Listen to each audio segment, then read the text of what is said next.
The main originator to this theory, I don't think I'm ever going to find who it was, but the earliest thing I can find is information written by Alexander Oparin, a Soviet scientist. Back in 1922, he published his Origin of Life postulates or ideas.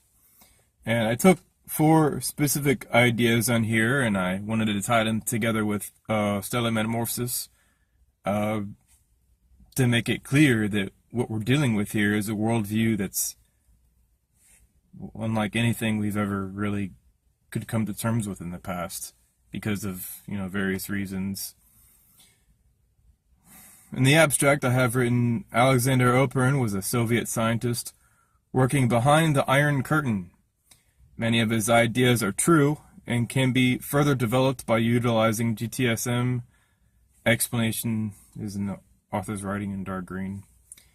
Although Oparin started out reviewing various panspermia theories, including those of Hermann von Helmholtz and William Thomson Kelvin, he was primarily interested in how life began. And the first one here, I'll read it off to you. There is no fundamental difference between a living organism and lifeless matter. The complex combination of manifestations and properties characteristic of life must have arisen as a part of the process of the evolution of matter. And I have here in green, the complex combination of manifestations and properties characteristic of life arise as a part of the evolution of a single star as it evolves, cools, and dies, becoming an exoplanet or planet, as stellar evolution is planet formation itself. And of course, that's being asserted by dozens of people now.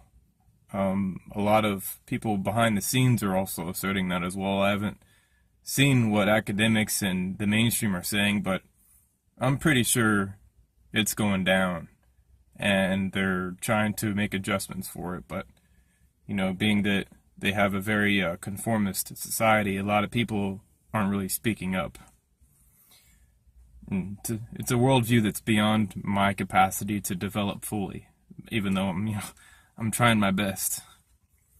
Number 2, taking into account the recent discovery of methane in the atmospheres of Jupiter and the other giant planets, Oparin suggested that the infant Earth had possessed a strongly reducing atmosphere containing methane, ammonia, hydrogen, and water vapor. In his opinion, these were the raw materials for the evolution of life. Materials, yes.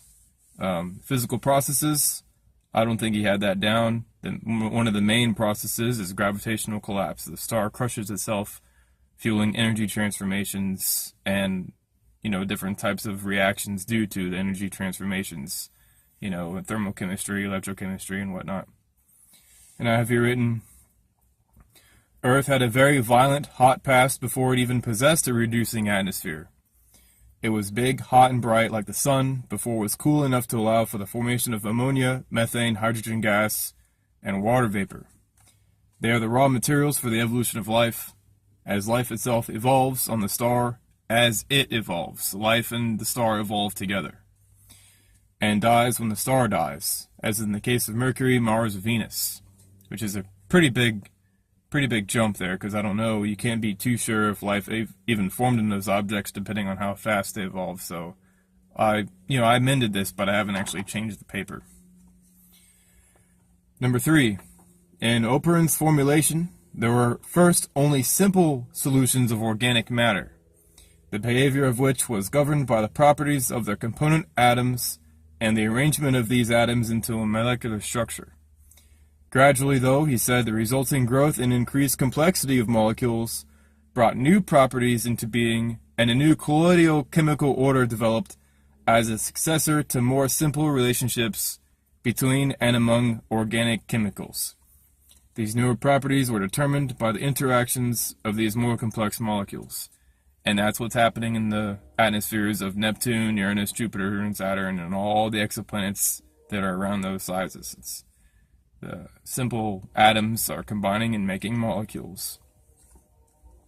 I have here written, in stellar metamorphosis there was first the birthing of the star, in which all elements were completely ionized, and what is called a plasma. Obviously, there's more work to do with that, because just saying plasma doesn't really give comprehension to what kind of material a white dwarf is made out of. That's when I add robotized stuff, because it gets really, really strange after that. I don't even know where that's going. But before they can even form stable diatomic molecules, so you have individual atoms that are ionized, and then those ionized atoms combine to neutralize and form more and more complex molecules as the star cools and dies.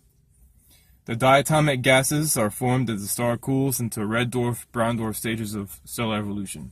So ionized hydrogen, ionized nitrogen, they form diatomic molecules. They come together. They form a gas.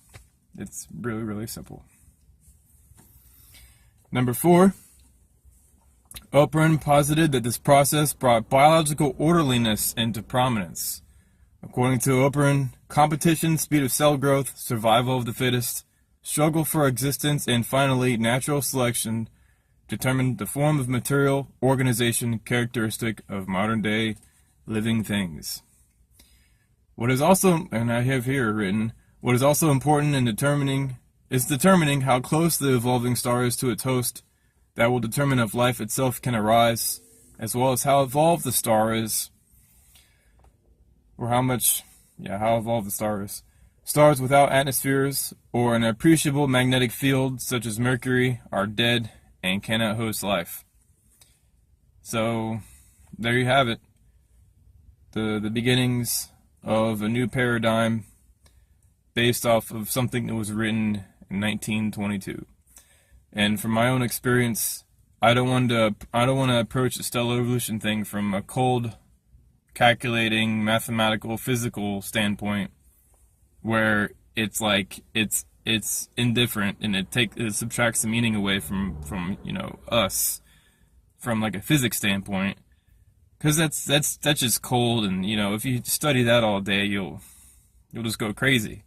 I want to approach the theory development in a thermodynamic standpoint and a biological standpoint, to give real meat to what it means to be alive and what we really are, and the fact that the Earth formed life as it was evolving to its current state. We're the end result of a star's evolutionary track.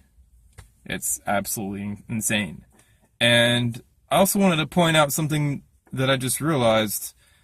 The movie Guardians of the Galaxy 2, spoilers if you haven't seen it, spoiler alert for that, is Ego, the Celestial, where he was just, a giant brain floating in outer space, and then he formed a planet around him, and then that planet eventually evolved and formed its own life. That's pretty crazy if you think about it. But I don't know where I was going with that. But I just try to take a lot of stuff and piece it together in my mind like a giant spider web.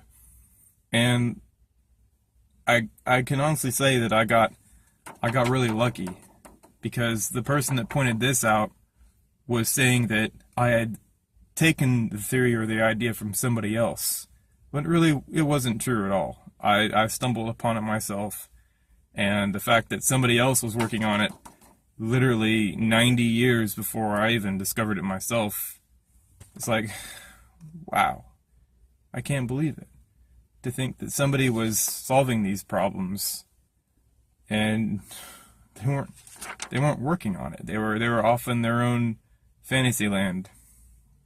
But I guess that says a lot about how science actually progresses, because it doesn't, like that saying, science progresses one funeral at a time. That isn't true. Science it doesn't progress by any sort of philosophy or method. It's absolute chaos. It doesn't progress by methods and by funerals or any saying that any philosopher has. Really, there is no method to the madness. And that's what I'm realizing every single day, is it's not cut and dry. It's absolutely nuts. And the fact that somebody was solving these issues 90 years before I even came up with it is proof of that.